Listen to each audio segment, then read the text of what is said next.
Hi, everybody. This is Pete Delatorre. I'm the CEO of Camacol Doral, and welcome once again to Camacol Talk, a weekly video podcast where we focus on everything to do with Camacol, its members, and the business community here in Miami. My special guest today is Jonathan Ward, who is the Executive Director of the International Trade Consortium here in Miami, otherwise known as ITC. So now it is my pleasure to bring Jonathan to Camacol Talk. All right, everyone.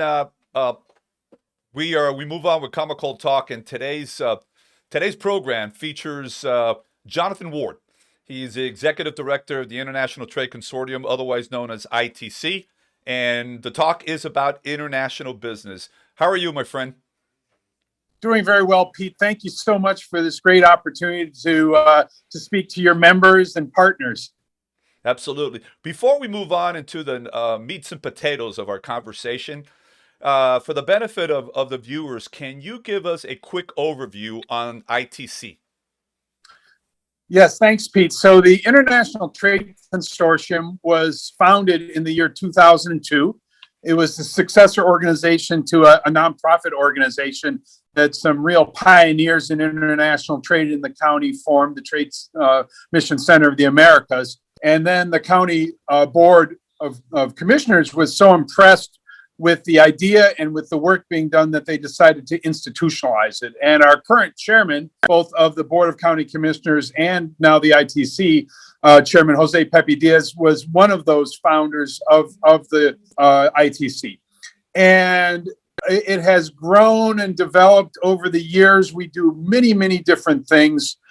We can distill our mission down to really one thing, and that is to drive economic growth and development in our county, creating jobs for our residents through expanded international trade and investment. So, some of the activities that I'm sure you've seen the ITC engage in with partners over the years include organizing outbound trade missions, supporting inbound trade missions, doing research and providing information to our partners and individual companies. In fact, we are tasked to be the one-stop shop for what I say is information and referrals. We might not be able to answer every question that you or your companies have, but we can definitely find the people who do have the answers. And then also, I think of interest, especially to Doral, which has a great sister cities program. We also manage the county's sister cities programs, among other tasks. Yeah, speaking about that program, I believe Doral today speaking has 5 sister cities, including Taipei and Taiwan, and a couple in Colombia, and we also have Aruba, and I'm missing one right now. But yeah, it's a very exciting program that hopefully now, as things progress and loosen up, we can get back to that and expand on that. Real important there. So we've been through COVID now a little bit over a year, and it has shook up the world, to say the least. Where do things stand today with international trade as it pertains to Miami? What's going on, and let's talk about some trends that may be developing at this point. Sure. Thanks, Pete. And I want to, before I start going into the details, I want to separate trade and goods from trade and services. And this is, of course, as you know, a subtle but very important distinction. Yes. But both very, very important to our economy and jobs in Miami-Dade County. So trade in goods globally has largely rebounded, but what we see are changes in patterns. And what percentage of the pie do different countries have? And the big winner has been China. They've gained a lot of a share on exports of a wide variety of goods. Of course, the flow of goods in terms of what's being exported and imported has also changed. But what's great news for Miami, and I know for your trading companies in Doral and other partners, and especially for the Port of Miami and Miami International Airport, is that trade in goods through Miami is actually up and helping to support those well-paying jobs in our port, in our airport, and in the various distribution hubs. So there as with any adversity, as with any challenge, um, there are hidden opportunities that evolve. You know, we don't see them as we're going through them because they're. It's like a diamond that in the rough doesn't look like a diamond. You've got to work through and you've got to cultivate it. Um, we know of all the challenges that have happened. You know, a ban on international travel. You know, it's affecting a lot of countries outside the U.S. Today, as we speak. You know, they're having major issues with the vaccine. They don't have the resources to get the vaccine. The distribution system is not like the United States. Um, what new ideas, what new opportunities have surfaced? You know, have come to the surface because of COVID that may have made us rethink and pivot how we handle trade, for instance. Sure. And again, focusing on trade in goods, and I do want to mention that trade in services has been hit much harder than trade in goods when we talk about travel and tourism, Yes. even international education. But in terms of trade in goods, there are industries right here in Miami-Dade County, for example, medical supplies, that have manufacturers have shifted their production to focus on those items that are needed globally. So we're now, as a county, exporting, for example, masks, and that market didn't exist before. And Miami International Airport is, becoming more and more a hub for the distribution of pharmaceuticals, and is one of the only airports really in the world that is fully certified to do that. We see, again, when we talk about the nature or what is being traded, people are fixing their homes because they're spending more time there. So we're seeing different trade flows. For example, marble from Europe is coming in, and creating and supporting jobs here in the construction and remodeling industries.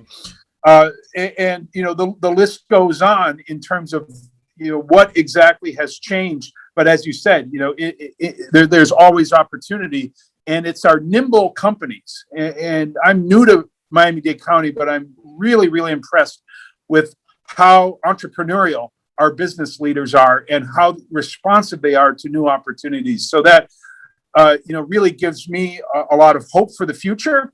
But we also can't forget that there are industries that have been hit very hard, and I know that my colleagues in other departments of the county have been working hard to provide, relief and assistance to other industries. What are some of the initiatives that the ITC has in place right now as we are, we're in the second quarter of 2021, and we're again the pandemic continues. Now we've got the issues with the vaccine. Hopefully that will start to brighten up the day, create a bigger light at the end of the tunnel. What are some of the plans that the ITC has right now in terms of obviously promoting, enhancing international trade through Miami? What are some of those things? Sure. Thank you, Pete. So, we've used the last several months when we haven't been busy organizing outbound trade missions for obvious reasons, and there haven't been so many inbound delegations, say 3, 4, 5, 6 months ago.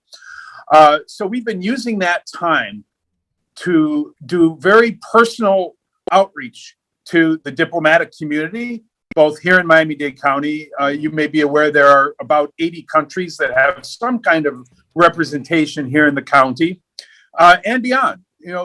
India doesn't have a consulate here, so we talk to their consulate in Atlanta, or several countries, their consulates may be somewhere else, or may be the embassy in Washington, D.C. Right. So what we want to do is let the world know that, hey, as we come out of the pandemic, Miami-Dade County is ready to support these other countries in terms of increasing trade between the county and those other countries. We've also spent a lot of time, I don't want to say rebuilding because we have the relationships, but strengthening and developing our relationships with chambers of commerce, for example, both here in Miami-Dade County, including our consortium members, the binational chambers that are important partners, new chambers like Camacol, Doral, and I was very proud to be part of your inauguration event.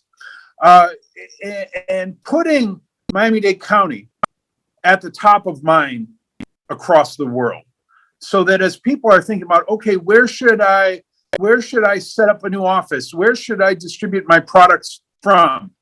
At least they have Miami-Dade County in their heads, so that when it's time to act, we can, pass a lead to the Beacon Council, say, for an inbound investment. Sure. Or work with the Convention and Visitors Bureau Exactly. to link just up go there. two-way travel and Yes. tourism. Yeah.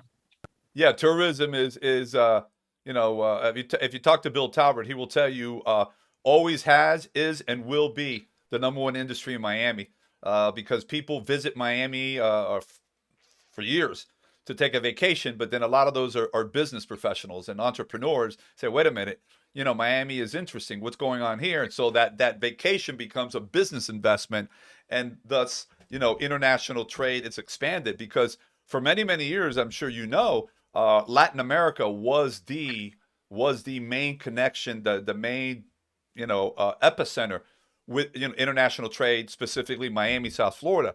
But that now has expanded to Europe, to Asia. So the international trade here is not just limited to Latin America. It includes the world.